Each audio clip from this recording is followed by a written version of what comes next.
and you head out to another star called Achernar. Now it's dead easy because it's the only bright star in that region of the sky, and if you take that line and then come halfway in between the two, and then drop to the horizon, you're looking absolute due south. And for those who can see this possibly on TV, the red star marks the point around which the entire heavens appears to rotate. Okay, so that's the Southern Cross moves around that spot. No matter where you are, Achernar and the Southern Cross will always be above the horizon anywhere throughout New Zealand, and that gives you the ability to find absolute due south. As the evening goes on, the Southern Cross will rise higher and higher, lifting up the Milky Way, and what we will find is that we've got setting is Orion, which is our sign of the summer. A lot of people know this is the pot. Setting in the west there, and while we've got the Scorpion, which is our sign of winter, rising up in the east. And by just after midnight, the Southern Cross will be virtually overhead. Now, in our sky at the moment, at this time, are some of the brightest stars in our sky, and the brightest star is the star Sirius, which is following Orion towards the horizon. Now, Sirius is actually the brightest star. Only thing that sometimes confuses people if there's a planet in the sky, such as Jupiter or so on, and which can outshine Sirius. But Sirius is a brightest true star. Now, when you look at the stars out there, each one of those stars is a distant sun, right? Just like our sun. But just like the planets, if you look at the planets, you've got in our solar system, you go from giants like Jupiter to Mercury, Venus, and so on. There's a huge variety of different types of worlds, and the same thing applies to stars. Although each star out there is actually a distant sun, they vary enormously in brightness and structure and colour and so on. So they're very, very varied as well. And Sirius is a bright star. It's actually relatively close to us as well. All right. Now, one of the things you'll notice straight away if you take a photograph or even just looking with the eye, it's got a bit of a bluish tinge. Now, this is telling us it's actually a hotter star than our sun, and it is. It's about, the surface temperature is about twice as hot. Sirius is one of our neighbours, actually. It's just simply the brightest member of our neighbourhood group. It's just under 9 light years away. And so, in other words, we're seeing it as it was. When you look out there, you'll see it as it was about 9 years ago. And it's a brighter star than our sun. It's a blue-white hot, right? And the total amount of light that we can measure coming from Sirius is 25 times that of our sun. But because Sirius is hotter than our sun, it also emits a lot more UV, so that the total energy output from this star is 31 times that of the sun. Furthermore, it's almost twice the diameter, and it's got more than twice the mass of our sun. And as I said, it's the biggest star, the biggest and brightest star in our solar neighbourhood. But one of the things that was discovered in the past, a major discovery actually, looking at Sirius, is actually it's not a single star, it's a binary star. You see, whereas our sun is a single star in the sky, many of the stars out there are multiple systems, so you've got 2 suns in the sky. And this particularly applies to Sirius. But the interesting thing is that you need a very powerful telescope to see the companion, because it is relatively faint compared to the other star, and it's quite close to it. And this star, because Sirius is often known as a term as the dog star, this little companion was called the pup, and it orbits around the brighter star every 50 years. However, Sirius, as I say, is much bigger and brighter than our sun, but the pup is obviously a very small star. You see, the thing is that it's got about the same mass as our sun when we measure it, right? And of course, inside our sun, you could fit almost 359,000 Earths inside the sun, right? However, when we actually look at the pup, it's actually quite faint. And the reason for that is actually, although it's a hot star, it's quite small, all right? It's total amount of energy coming from it is about 1/400th that comes from the sun. And the reason for this is that it's actually not much bigger than the Earth, all right?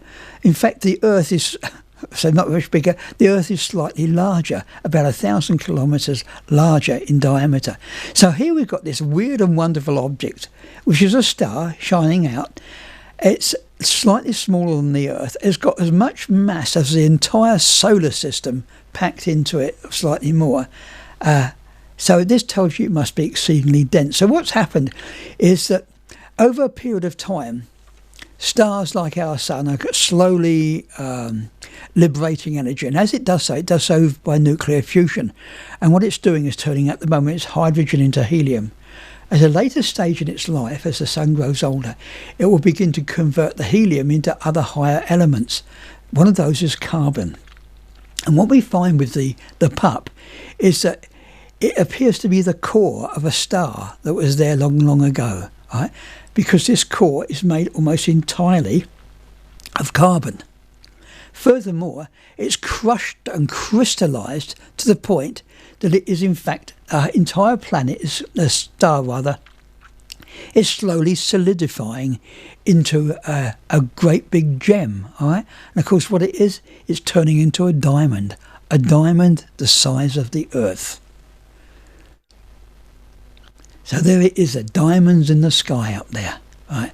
However, if you've got any ideas about one day in the future we might be able to go out and mine some of this diamond material, just remember that this little object, which is about the same size as the Earth, has got as much mass as the sun. So if you landed or set foot on this object, all right, even when it's cooled down, it's too hot to sit on the moment, but once it's cooled down, the average human being would actually find they weigh about 23,000 tonnes.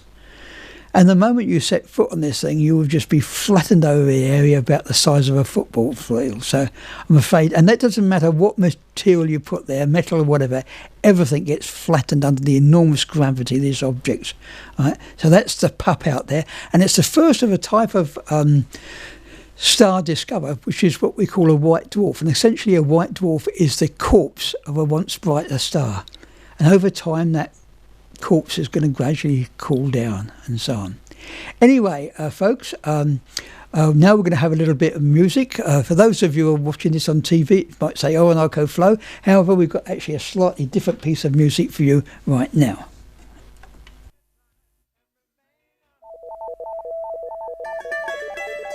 Oh, αρχίσανε πάλι.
Right, folks, you're back with Richard and the night sky, and we were just looking towards the south of the Southern Cross, late evening at the moment, or early morning, around about 1 o'clock in the morning. Southern Cross is coming virtually overhead.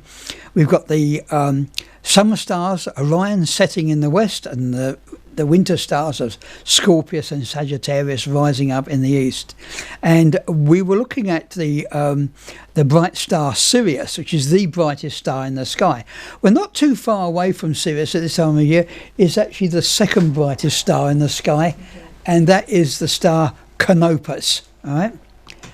And it's a special star which can only be seen from the southern hemisphere. Now, remember what we were talking about Sirius is it was only about sort of just under 9 light years away, and it was about 26 times brighter than the sun. And however, Canopus is a lot different. All right, it's a gigantic star. Its actual distance is 310 light years. That means that if you travelled at the speed of light takes 310 years to get there. That means when we look at Canopus, we're seeing it as it was 310 years ago. And this is an enormous star. It's 65 times the diameter of the sun, and its amount of energy it's sending out is 13,600 suns. So this is a colossal star. So this is the bright star Canopus that's in our sky at the moment. And for those of you who can perhaps spot this on TV, I've just put a little arrow up to show you exactly what the sun would look like next to this. It's only a little dot. Now, this might give you a feel that somehow the sun is a sort of a feeble star, but this is not true. Our sun is actually brighter than the vast majority of stars in the sky, in the Milky Way galaxy. It's just that, like anywhere else, the big bright stars, those that are much brighter than the sun, stand out over vast distances. It's a bit like looking across the African plain. Your eyes immediately pick up the elephants and the rhinos and things like that. But what you miss is the thousands and thousands of other smaller animals are there. And as I said, our sun is actually an above average brightness star. So when we look at these other stars, we're looking at something unusual. They are actual rare giants, but we see them because they shine out over vast distances. Now, following the Southern Cross around the sky are the 2 pointer stars. These are 2 bright stars, and the brightest of these is Alpha Centauri. And unlike most of the stars out there, Alpha Centauri is a local star, right? And actually, even with a small telescope, if you look at Alpha Centauri, what you would discover in a small telescope, that it's not one sun, it's 2. And remember when we were looking at Sirius, we said that it was a double star system. So is the Alpha Centauri system. And we've got 2 stars which are remarkably similar to the sun, orbiting around each other in a period of just under 80 years. But when we check these stars out, we find that they're very, very similar to the sun. The 2 stars, one, what we might call the brighter of the 2, is slightly brighter than the sun, about 10% brighter. The other sun is slightly cooler than our sun, a little bit smaller, and a lot less bright, maybe only about 70% as brightness. But essentially, they are very, very similar to our own sun. And we now know, of course, that they have got planets orbiting around them. So each of these stars has got a planetary system. I want to you think about this, how we view our sky. Because if you lived on a planet around Alpha Centauri, you wouldn't have one sun, you'd have 2 suns. So for certain times of the year, there would be absolutely no darkness. As one sun set, the other one would rise up. All right?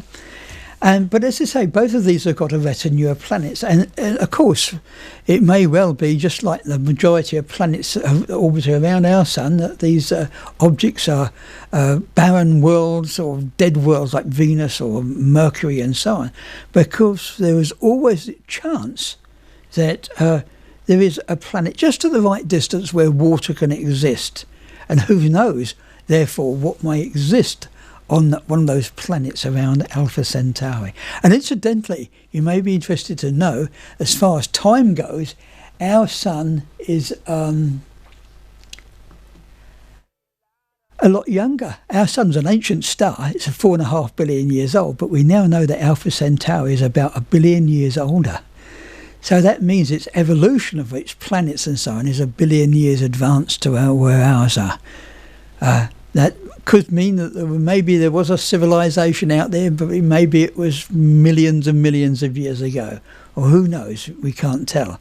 But interestingly enough, as some of you may remember from last week's show, we've been getting some strange things coming from Alpha Centauri, a radio signal. Anyway, I won't go back into that too much. It's just that right on our doorstep is some wonderful worlds to explore, and that's only one of many, many others out there. Anyways, folks, we're going to have another short break now. For those of you who are looking at this, you can see a wonderful photograph of the Southern Cross with the 2 pointer stars following behind. Incidentally, of the 2 pointer stars, the other one, while Alpha Centauri is close to us, just over 4 light years away, the other star is about 550 light years away, and it is a blue giant. Okay, but anyway, we're going to put a little bit of music on now.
Okay, folks, you're back with Richard and the night sky. Now, we've been talking about bright stars in the sky, and the fact that what we're looking at, most of these stars that we can see are a little bit further away than we imagined they were. But if you look up at the Southern Cross, just to the right of the Southern Cross, and you've got to be out in a nice dark sky site, you'll see what appears to be a bright patch of light in the Milky Way. It stands out, right? And this bright patch of light actually identifies the location of what is the biggest, brightest star in the entire Milky Way galaxy. Now, you can't see this without a large telescope because this object is over 7,000 light years away. Right? So, in other words, we're going backwards in time before the sort of rise of civilization. However, through a telescope, it's an absolutely awesome thing, which we call the Great Eta Carina Nebula. And what we've got is a cluster of bright stars forming there. And it's not just an ordinary cluster of stars, they're all giant stars. And the intense ultraviolet radiation from these stars is illuminated all the gas and dust surrounding them. So here we've got, and this is just the beginning process. The giant stars tend to get formed first, and then what will happen over time is that they will generate the formation of smaller stars like our own sun. But buried near the centre of this great nebula, and in fact responsible for illuminating a lot of it, is this giant star, and it's called Eta, all right, Eta Carinae. And this star is 3.5 million times brighter than the sun. That's right, you heard right, 3.5. It's equal to 3.5 million suns. Now, the thing is that with these stars, the bigger and brighter a star is, the quicker it goes through its lifetime. So in other words, if you doubled the mass of the sun, it wouldn't be just twice as bright, it would be 16 times brighter. So as your mass increases, the luminosity increases enormously. So big bright stars have got very short lifetimes. So whereas our sun will live for billions of years, Eta will only live for a few millions of years. And indeed, any time now it may explode. And when it does, there will be a catastrophic explosion. Now, you won't miss it, because when that explosion occurs, this object's going to be so bright that it's going to turn our night sky into broad daylight. Not just for a few moments, but for literally weeks. All right? And something like this hasn't occurred in our region of the galaxy for a long time. We're hoping that 7,000 light years is far enough away from this titanic explosion. So things are always happening out there. And right now we know that Eta Carinae is puffing up. When we look through the Hubble Space Telescope, it shows us it's puffing off material right now, forming disks of plasma. We also know that it's a binary star, just like Sirius was and so on. And what we've got is two stars. One's got 120 times the mass of the sun, the other 60 times. And they all be around each other every 5.5 years. Both of these stars, when they die, will give birth to enormous titanic explosions. One called a supernova, an even bigger one for our big star there of 120 masses, a hypernova.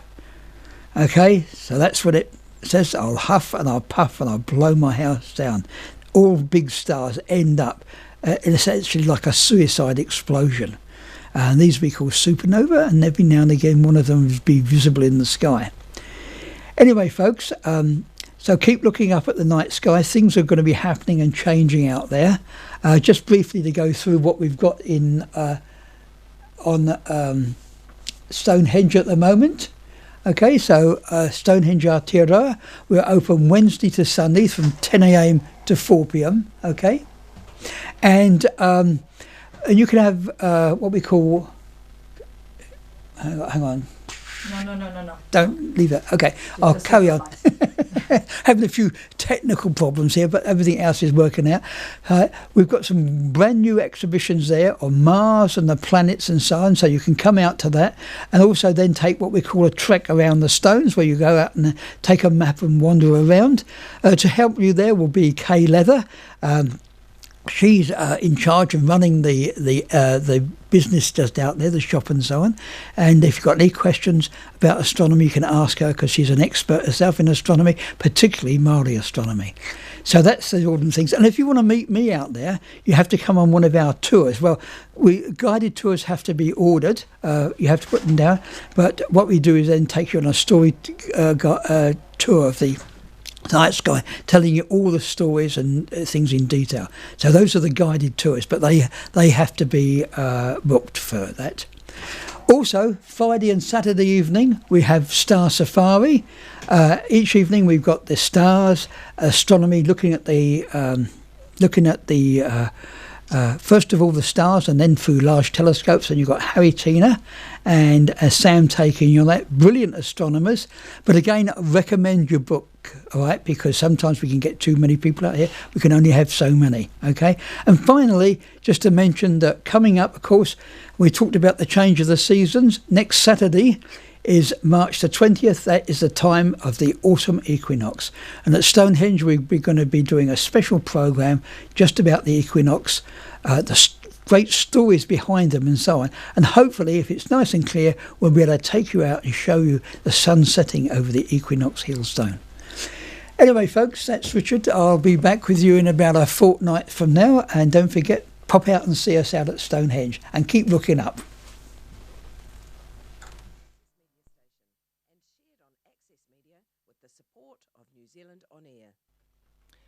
Well, good morning, and